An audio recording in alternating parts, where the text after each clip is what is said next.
राम राम राम राम राम राम राम राम राम नारायण नारायण। द्रव्ययज्ञास्तपोयज्ञा योगयज्ञास्तथा परे स्वाध्याय ज्ञानयज्ञाश्च यतय संशितव्रता। 28वां श्लोक। दूसरे कितने ही तीक्ष्ण व्रत करने वाले प्रयत्नशील साधक द्रव्य संबंधी यज्ञ करने वाले हैं और कितने ही तपो यज्ञ करने वाले हैं और दूसरे कितने ही योग यज्ञ करने वाले हैं तथा कितने ही स्वाध्याय रूप ज्ञान यज्ञ करने वाले हैं। व्याख्या। यतयः संशित व्रतः। अहिंसा, सत्य, अस्तेय, चोरी का अभाव, ब्रह्मचर्य और अपरिग्रह, भोग बुद्धि से संग्रह का अभाव, ये 5 यम हैं जिन्हें महाव्रत के नाम से कहा गया है। अहिंसा, सत्यास्तेय, ब्रह्मचर्या, परिग्रह, यमः। शास्त्रों में इन महाव्रतों की बहुत प्रशंसा है, महिमा है। इन व्रतों का सार यही है कि मनुष्य संसार से विमुख हो जाए। इन व्रतों का पालन करने वाले साधकों के लिए यहाँ संशित व्रतः पद आया है। इसके सिवाय इस श्लोक में आए चारों यज्ञों में जो जो पालनीय व्रत अर्थात नियम हैं उन पर दृढ़ रहकर उनका पालन करने वाले भी सब संशित व्रतः हैं। अपने अपने यज्ञ के अनुष्ठान में प्रयत्नशील होने के कारण उन्हें यतयः कहा गया है। संशित व्रतः पद के साथ द्रव्य यज्ञ, तपो यज्ञ, योग यज्ञ और ज्ञान यज्ञ की तरह यज्ञ पद नहीं दिया जाने के कारण इसे अलग यज्ञ नहीं माना गया है।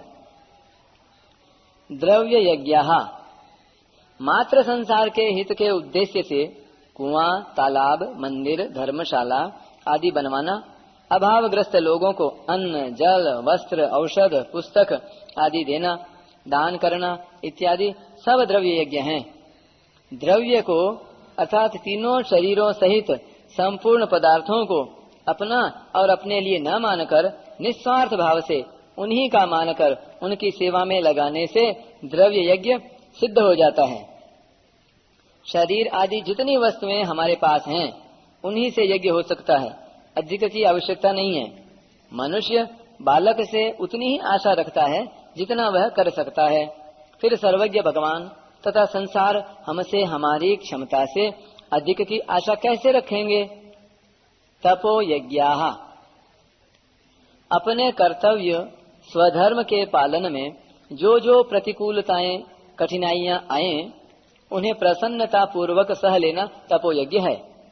लोकहितार्थ एकादशी आदि का व्रत रखना, मौन धारण करना आदि भी तपो यज्ञ अर्थात तपस्या रूप यज्ञ है। परंतु प्रतिकूल से प्रतिकूल परिस्थिति, वस्तु, व्यक्ति, घटना आने पर भी साधक प्रसन्नता पूर्वक अपने कर्तव्य का पालन करता रहे, अपने कर्तव्य से थोड़ा भी विचलित न हो, तो यह सबसे बड़ी तपस्या है जो शीघ्र सिद्धि देने वाली होती है।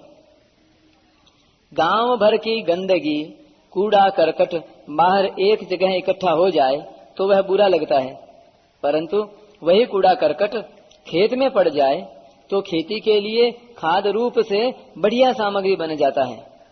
इसी प्रकार प्रतिकूलता बुरी लगती है और उसे हम कूड़े करकट की तरह फेंक देते हैं, अर्थात उसे महत्व नहीं देते। परंतु वही प्रतिकूलता अपना कर्तव्य पालन करने के लिए बढ़िया सामग्री है। इसलिए प्रतिकूल से प्रतिकूल परिस्थिति को सहर्ष सहने के समान दूसरा कोई तप नहीं है। भोगों में आसक्ति रहने से अनुकूलता अच्छी और प्रतिकूलता बुरी लगती है। इसी कारण प्रतिकूलता का महत्व समझ में नहीं आता। योग यज्ञास तथा परे, यहाँ योग नाम अंतःकरण की समता का है। समता का अर्थ है कार्य की पूर्ति और अपूर्ति में, फल की प्राप्ति और अप्राप्ति में, अनुकूल और प्रतिकूल परिस्थिति में, निंदा और स्तुति में, आदर और निरादर में सम रहना, अर्थात अंतःकरण में हलचल, राग द्वेष, हर्ष शोक, सुख दुख का न होना। इस तरह सम रहना ही योग यज्ञ है। स्वाध्याय ज्ञान यज्ञ केवल लोक हित के लिए गीता, रामायण, भागवत आदि का तथा वेद, उपनिषद आदि का यथाधिकार मनन विचार पूर्वक पठन पाठन करना, अपनी वृत्तियों का तथा जीवन का अध्ययन करना आदि सब स्वाध्याय रूप ज्ञान यज्ञ है। गीता के अंत में भगवान ने कहा है कि जो इस गीता शास्त्र का अध्ययन करेगा उसके द्वारा मैं ज्ञान यज्ञ से पूजित होऊंगा, ऐसा मेरा मत है। तात्पर्य यह है कि गीता का स्वाध्याय ज्ञान यज्ञ है। गीता के भावों में गहरे उतरकर विचार करना, उसके भावों को समझने की चेष्टा करना आदि सब स्वाध्याय रूप ज्ञान यज्ञ है।